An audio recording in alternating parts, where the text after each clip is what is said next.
Hey, have you thought about reading A Course in Miracles? Or maybe you have A Course in Miracles, but you really don't know how to read all of this? Well, stick around. I'm going to give you some pointers and some tips to start to read A Course in Miracles.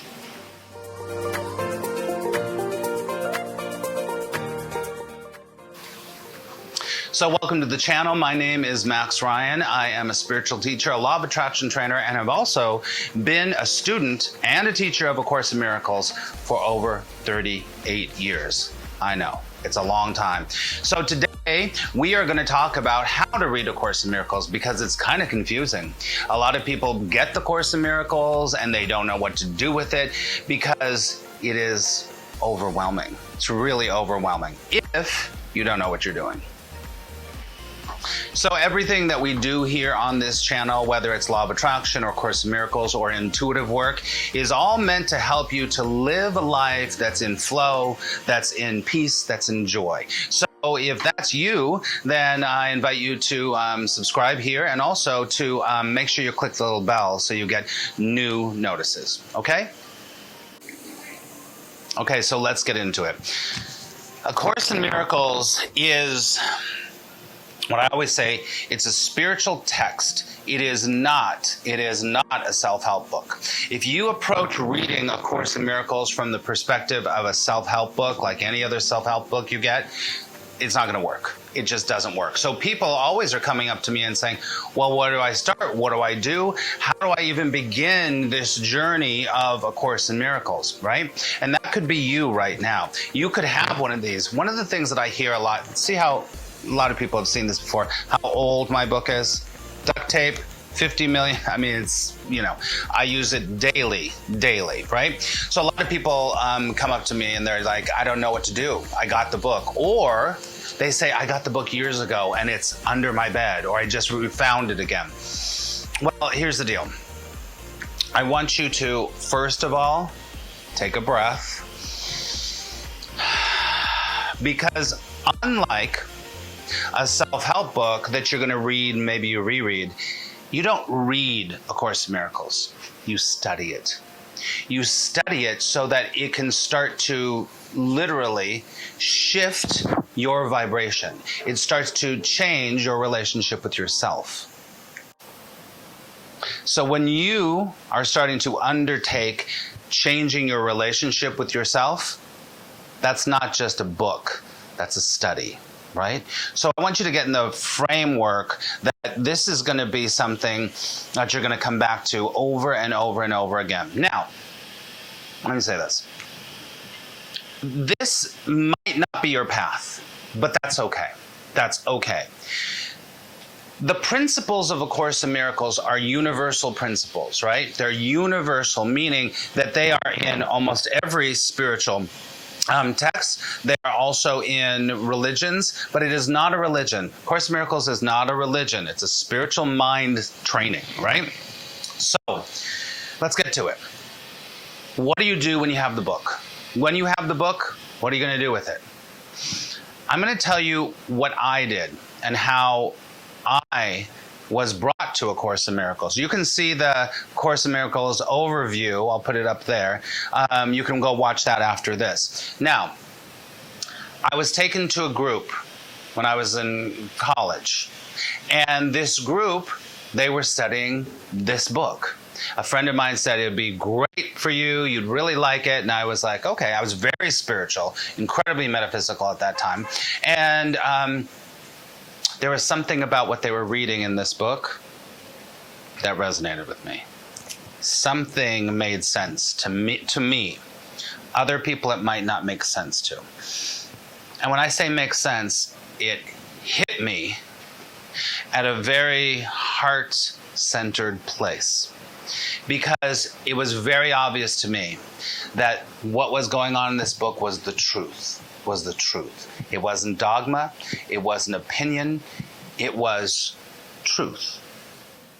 So let's quickly go over what the course contains. Originally, the course was in 3 books. There was a text, there was the daily lessons, 365, and there was something called the Manual for Teachers. Now, since then, it's been put into one volume, and also the new combined version that you can get right now. I recommend the 3rd edition and going to the Foundation for Inner Peace to get it.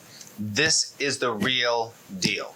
There are other interpretations, and there's other, I won't get into it, but go to the Foundation for Inner Peace, get the combined 3rd edition. It'll have everything you need. That's the first thing, okay? So, do you read the text first, or do you do the lessons first, or do you go to the Manual for Teachers first?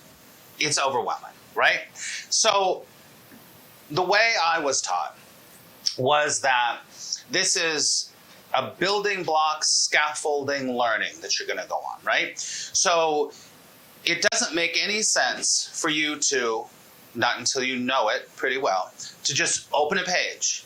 Now, it might work that you open a page and you get some inspiration. You go, oh my gosh, I get that. And something in you shifts, right? But if you're new or if you're just taking it seriously, read it chronologically. Now, when I say chronologically, I mean the text chronologically and do the lessons chronologically. I get this all the time. You have to do the lessons. And there is no way. It never says anywhere like, this is how you study it. Doesn't happen. But there is one warning before the lessons, the workbook. And that warning says, do not do the lessons out of order, because you will not get it.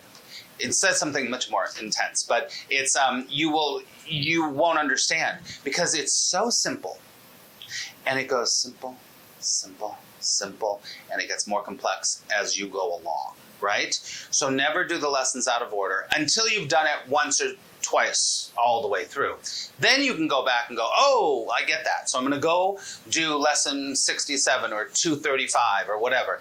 But you need to have that gradual scaffolding of learning, because it is changing your brain. It's changing how you think.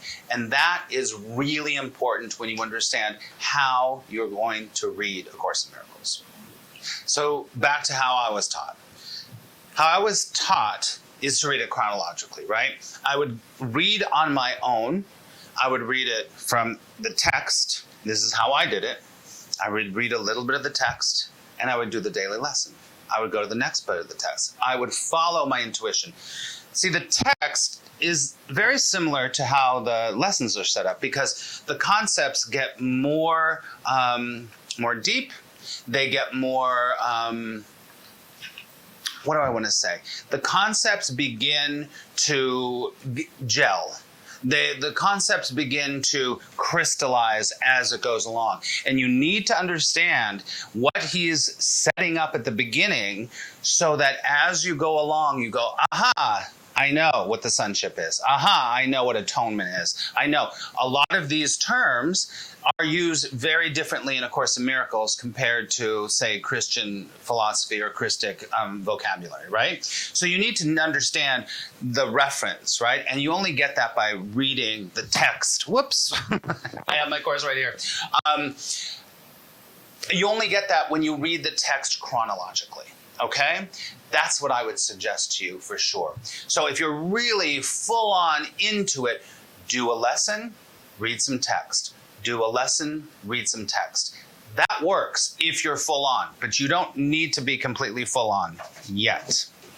Another way to do it is to just do the lessons. There's 365 lessons, right? So it's 1 year. It's 1 year. Most people take a little longer, but that's okay. I will talk about this in another video, about how to do the lessons. But basically it's one a day. One a day. Very simple. Very simple. It's so simple that you're going to be like, I don't get it. But as you move along and you start to heal your separation with yourself and with God and with Source, then you're going to start to get it. And an incredible peace is going to start to descend upon you or rise up within you. And so doing the workbook is really valuable, incredibly valuable, right? Now, one thing I want to say about the study of A Course in Miracles, the study of it, not the reading, remember, the study of A Course in Miracles is that I believe it's not impossible, but it's nearly impossible to get what you can get, the transformational benefits of A Course in Miracles, if you only do it alone. If you only do it alone. A group, that's how I started, and this is how I keep going, is I'm in groups, and I lead groups. Because it's when you're with your brothers, with your sisters, and you're reflecting on these principles and applying them to your life. Remember, it's a mystical path. This isn't just ideas. It's asking you to do this in your life. So, I would definitely suggest you find a group around where you are. I have groups, sometimes I have openings in groups. Get on my mailing list, I'll let you know if there's any openings. But it's the group interaction that will change everything for you. So that's another way to read the Course in Miracles, not just sit alone and read it. Alone reading it's fine. But with the group, guess what? You're going to finally get it. You will finally get it because you'll be able to articulate it. You'll be able to see other people talking about their experience of taking this material and applying it to their lives. Now, one of the other things about reading A Course in Miracles is, as I told you, it's not a self-help book.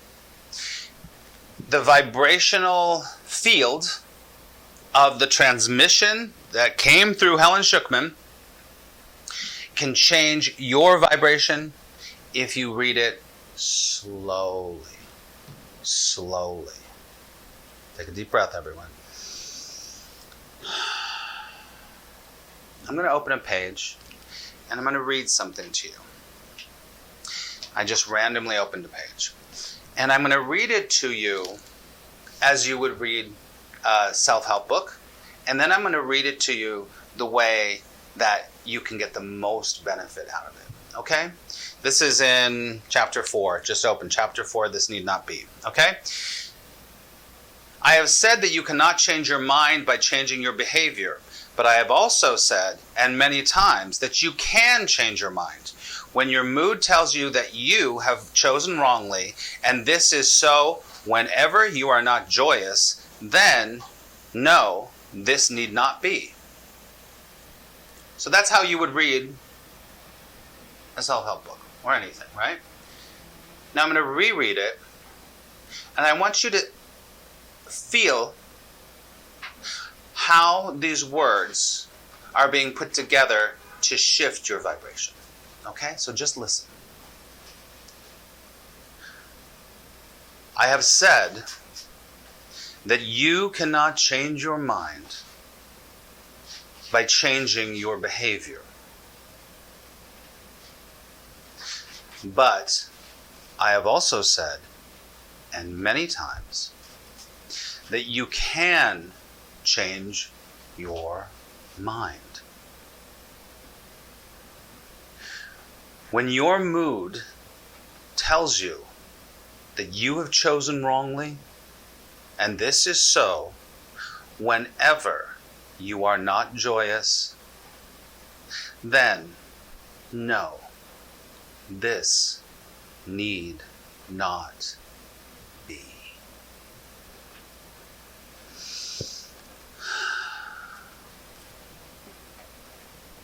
Feel the difference.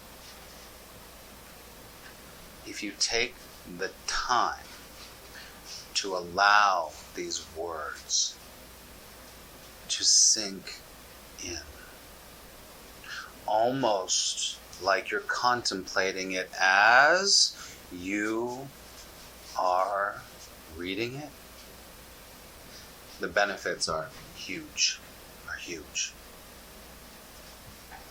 Always read slowly. So the last thing that I want to tell you in how to read A Course in Miracles is to have reverence. Reverence, right? When you read a regular book, you don't have reverence. This is sacred, spiritual text. It can change your whole life, and that is the truth. But it can't if you do not allow it to begin to shift you, to change you. to challenge you. Because if you don't allow all of that, it's not worth reading it. It's not worth reading it, right?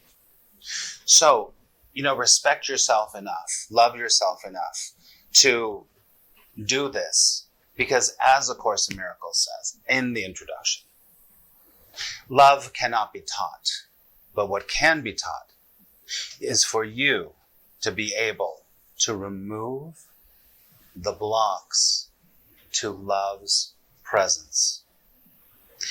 And that's what this is doing, little by little by little. And sometimes you have miracles that you can't even imagine, because your whole relationship to yourself, to God, to the world, to others changes. And the result is incredible inner peace. So I hope that this has been helpful to you. If you have any more questions about how to read the course, first of all, we're going to be doing a lot more videos. Please put them in the comments below. And if you haven't watched already my Course in Miracles overview, please go look for that. I'll put it up here again. And thank you for listening. I know your time is valuable, and hopefully you gained something out of this talk today. And if you feel a vibration with us, then please subscribe, and I will talk to you very soon.